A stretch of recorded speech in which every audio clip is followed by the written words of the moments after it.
Hello everybody, this is Sam from Digital Music Class. These are supplemental lessons. They will not be graded or take the place of classroom assignments. These are merely supplemental lessons for students to continue their learning during school closure. Last lesson, we have learned about moods, specifically happy. On this lesson, we'll be learning about sadness. Music in general, happy or sad, the notes must be harmonized nicely together in order to sound like music and not like random noises. Happy music usually has a livelier tempo and rhythm. Sad music just about the opposite. The different moods of music also uses different chords. Happy uses major chords and sad usually more of minor chords. Minor tones and chords are strongly related to the sound of sad. For example, if someone were to speak to you and they're in tears, they would talk to you top of crying, which allows you to understand the person is sad. Just like so, sad emotions can apply to music, not just having sad chords, but by having perhaps slower tempo, or by modulating sound quality to make it represent the emotions more. Today we're going to be using a audio sample here, and we're going to be completing the rest of the tracks just by the ideas of the sample that I've downloaded. On the source of Looperman, I have went ahead and downloaded this guitar sample, and let's go ahead and load it into our arrangements here, and let's go ahead and hear what it sounds like.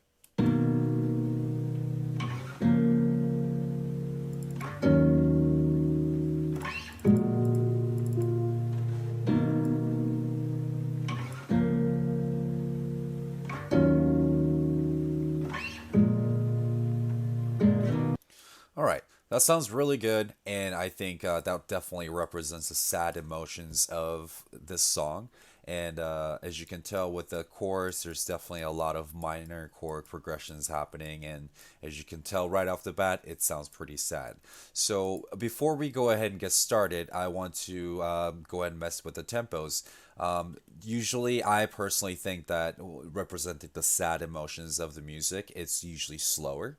There are in cases where you can make the songs a little faster to represent the sadness, depending on the chord progressions and such.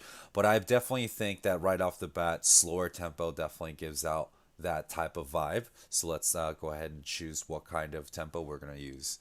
I'm going to go ahead and turn some volume down here, and go ahead and put some limiter on the master channel so it never goes on top. Let's go ahead and check out the tempo.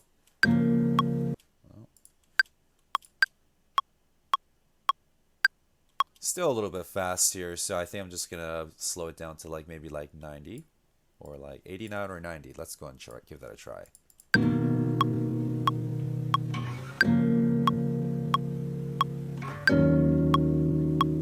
Okay, so that tempo is really good, but at the same time, I just noticed that as I'm adjusting all these samples and previewing the sound, the audio quality is just not great. And in this case, we come over here to the warp marker, and I'm sorry, the warp mode, and we go ahead and choose the Complex Pro.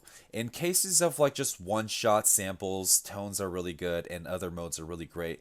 But in this case of the melody, we definitely want a Complex Pro. So let's go ahead and select that, and let's go and preview for a second.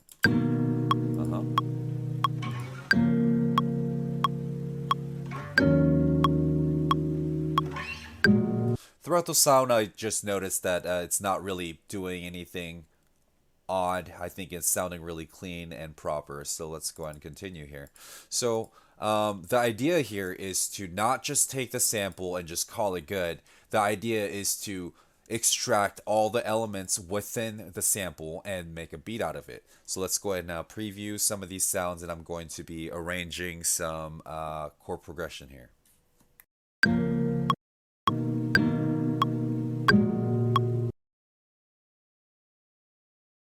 I'll go ahead and make a new track, and let's go ahead and paste this here.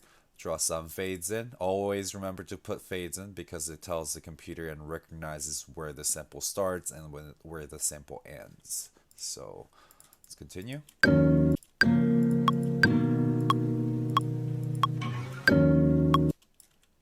sounds really good, so I'll put that there.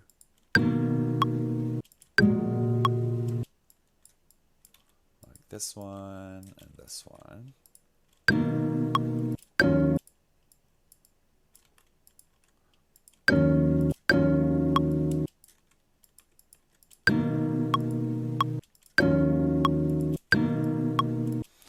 Okay, so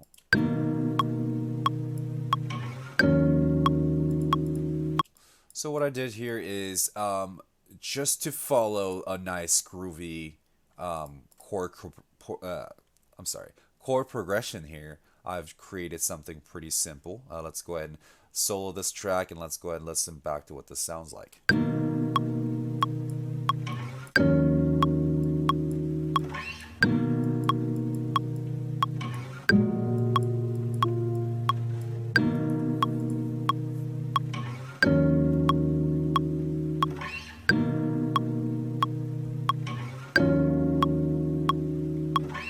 Awesome. I think it sounds great so far, and let's go ahead and move on. Let me go ahead and take a look at some of these last bits. Okay, this is pretty good here. We're going to mute this track for a little bit, and let's go ahead and make this chords, and leave it there. Turn the volume down a teeny bit, and let's go ahead and start with the drums. Here I have some prepared some samples. Let's go into drums.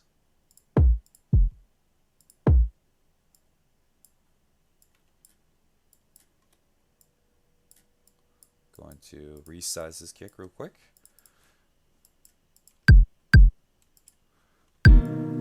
I like the low end thumpiness, but at the same time I want it a little bit shorter. So what I'm going to do is double click the sample and go into this audio waveform and take the warp marker here and shorten the sample. Let's go and hear what this sounds like. Yep, a little bit shorter, just the way I want it, and maybe just shorten a teeny bit more perhaps. There we go. Yep, that sounds good. And then it'll really sound that good, so I'm just gonna go ahead and look for some snares here. I think this is a decent snare, so let's go ahead and use that. If there's anything, we can always come back and replace the sounds more. So let's just go ahead and use this right here and drag that. Usually what I like to do is, if sometimes I can't figure out a snare pattern, there's always a safe net, which is put it on 0.3s and so it goes 1.3, 2.3, 3.3. And so because I have 1.3, everything else is the same. And in order to duplicate this, you would on PC you would press Control D and just duplicate. Alright, so now we have something like this.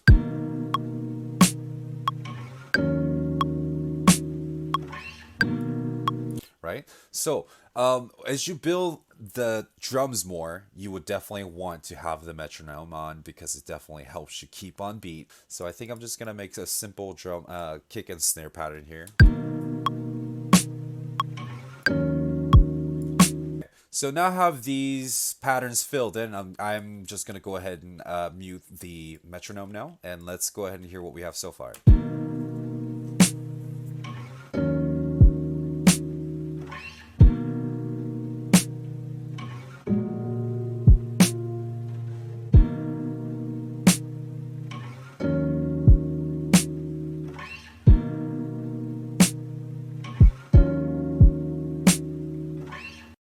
Fantastic, fantastic.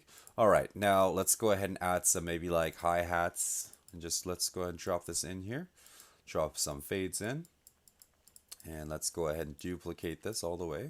Okay, that's pretty fast. I first want it a little bit slower, so let's go ahead and put it on 0.2s, every 0.2s. And also, when there's a snare happening, let's go ahead and fix the snare real quick and make sure that sometimes when you're loading in the samples, these fades must be fixed because it just kind of gets rid of the transients at the beginning of the sample. So you also want to make sure that the samples are always good and the fades are always in the front. So let me just go ahead and double duplicate these real quick. All right, now Back to this hi-hat, what I was going to talk about is sometimes when there's snares happening and there's also hi-hats happening, because they're relatively around a similar frequency, you definitely don't want them to phase out. So what you want to do is the element between the snare and the hi-hat, I believe that the hi-hat is less important here. So I'm just going to go ahead and make a giant fade. And the purpose is so that the snare, as the snare comes in, the hi-hat goes out. So let's go ahead and just keep that, and let's just duplicate. Right on. I like the liveliness a little bit, so let me just go ahead and add some more patterns here. To be honest, I would like this hi-hat to be a little bit longer, so I'm just gonna, as you can tell, this is not warped, so you would hit this warp marker right here, and then you can go ahead and enlarge the audio this way. Try not to do it too much because it kind of gets rid of the audio quality as it stretches out more. Computer can only generate so much artificial stretching. So go ahead and hit this mode to Complex Pro, and let's go ahead and hear what this sounds like. Okay, that's pretty good. It's not exactly too drastic, so that's fine. Let's go ahead and copy and paste this. Now that we have an 8 bar, this is a huge pattern. And the thing about patterns is that after, as an example, after we say a phrase, we end some sort of like a statement that kind of concludes the idea. And we're going to improvise the same idea here within this 8 bar. And the way we would do it, it's basically this 2 bar that you kind of want to pay attention to, or even just 1 bar at the end of the 8. So let's go ahead and dive in, and let's maybe and put some additional kicks here and snares to make a pattern what we call a fill or a turnaround. So let's go ahead and try that. So the idea is that it goes along the first to 4 bars, which is like the similar patterns, and then go 5 to 7, still very similar, but at the end of it, it basically does this fill and make it very nice and refreshing. So as an example, let's go and play it in contrast.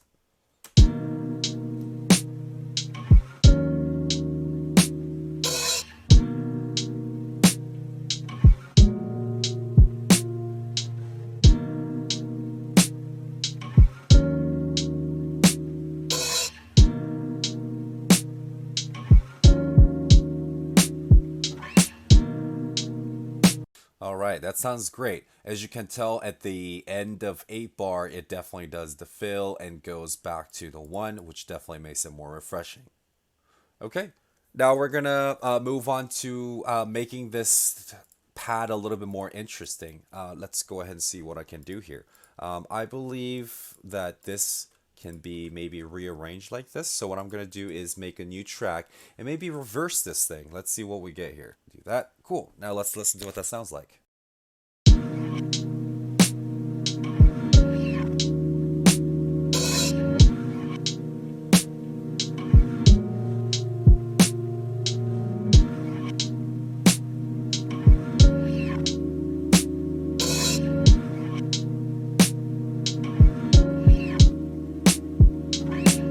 All right, sounds really nice. Now I'm gonna go ahead and fill in some sort of bass. Let's go ahead and. Usually, what I like to do is go to the hip hop bass. It just seems like it just works so much better. And really, I'm looking for something very simple to complement this guitar thing that's going on here. So I'm just gonna go ahead and load in the hip hop bass, and let's go ahead and create a MIDI clip here. And then let's try to figure out, I'm going to go ahead and use my ears. Sometimes it's easier to figure out the keys by looking at the samples and then figuring out the key. But instances like this where I don't have the keys or some sort of hint, I'm going to just try to figure out with my own ears. Inaudible.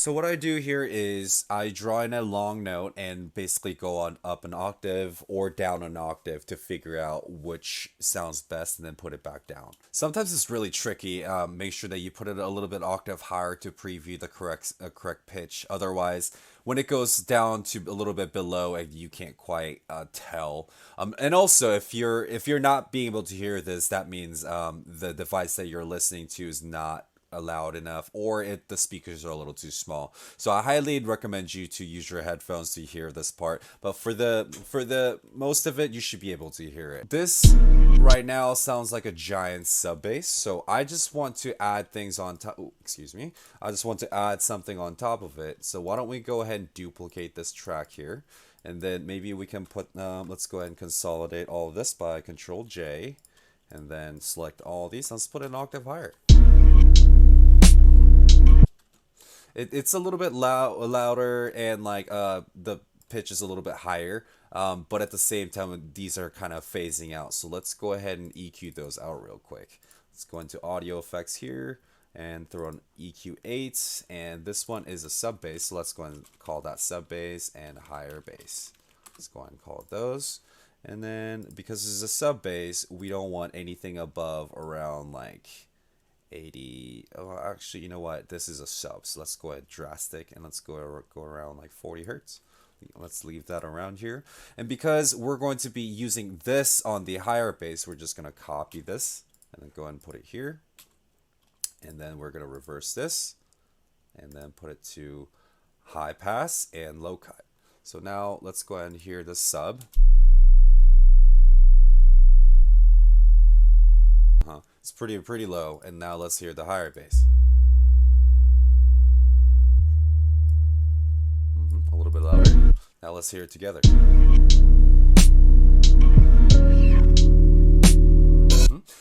Because it might just be the chance of the high bass not being present to this speaker or earphones that you guys are listening to. I'm going to add a saturator, and what this does is it basically enhances the sound and overdrives the sound / distorts the sound a little bit, and basically it really saturates the sound, but that's the better description of it if you guys are familiar with those terms. So let's go ahead and use this and try to modulate the sound. It's definitely more apparent now, and I'm gonna do the same for this thing right here. Put that right there.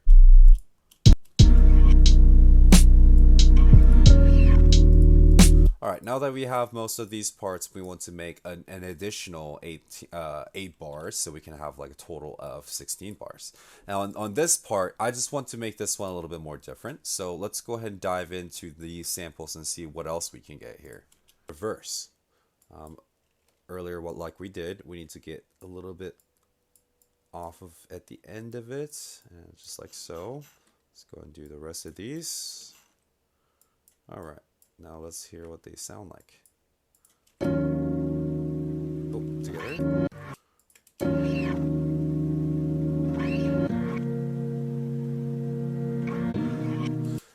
It seems like there's a lot of guitar sound effects that's happening, so I'm just gonna go ahead and fade in the beginnings of it because it just kind of sounds really metallic, and I feel like it's not really appealing to the sound with the rest of the elements in the track. So I'm just gonna go ahead and do that. Fades in and there. Yep. Perfect. Alrighty. Looks good so far. So now we had some more of just in this 8 bar, and then now we just went ahead and made the rest of the 16 bars here. So what we're gonna do here now is to modulate these sounds a little bit. So let's go ahead and put some reverb on it.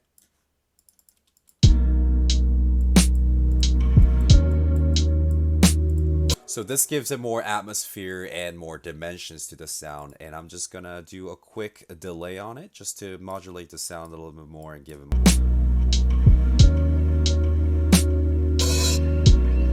I want to make sure that I want to EQ the sound. Actually, let's go ahead and do that at the end of it, because by the time you add reverb and delay, there's going to be more details being added. So let's just go and do this. Okay, so we will go more into constructing the rest of the song now. So we're almost out of time here. So let's go ahead and quickly do this.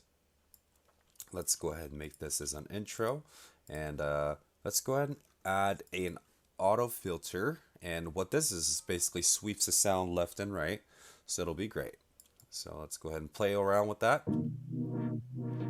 Just like so. And then now let's go ahead and automate this. So what we're going to do is make this guitar sound basically fade in. So let's go ahead and hear what this sounds like.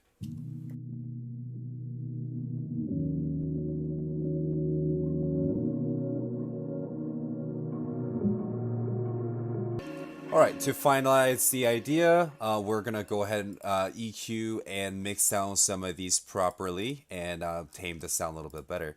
So we have both of these chords together, but at the same time we're going to mix it within the group. So here we go. Want to go ahead and compress the sound at first, give it some compression, let's give it some makeup gain.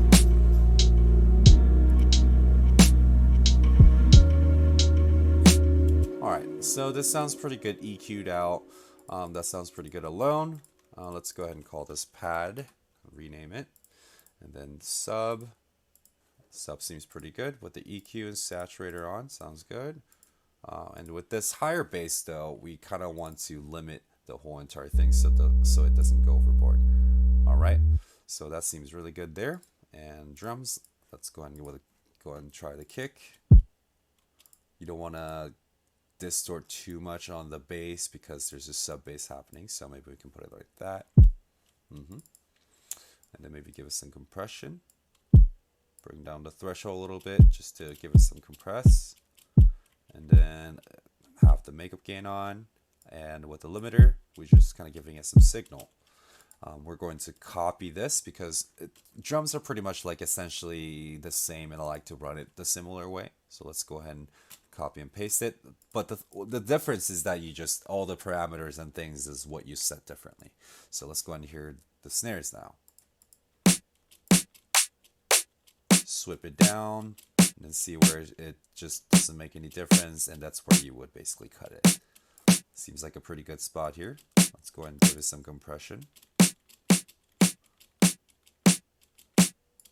Make sure it's not peaking on the out. And the limiter's doing its job. Perfect. Now we copy this and put it on the hi-hats and do the similar.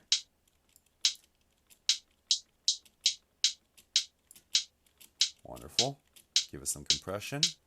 And it's being limited. Perfect. Now we take this. Hi-hats or open hats are similar to hi-hats, but at the same time, let's go ahead and check it out. A little bit dull here. Yeah, there's the rest of the details right there. Let's go ahead and compress a little bit. Give it some limiter. Okay, now after we do this, what we're going to do is now volume mix it. So let's go ahead and check it out within the drums.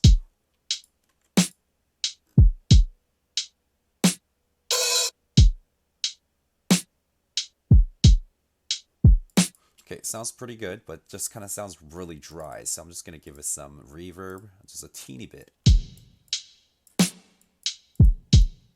There we go. Pretty good. Now let's listen to it with the rest of the track. Some of them sound a little bit quieter, so I'm just going to turn them back up.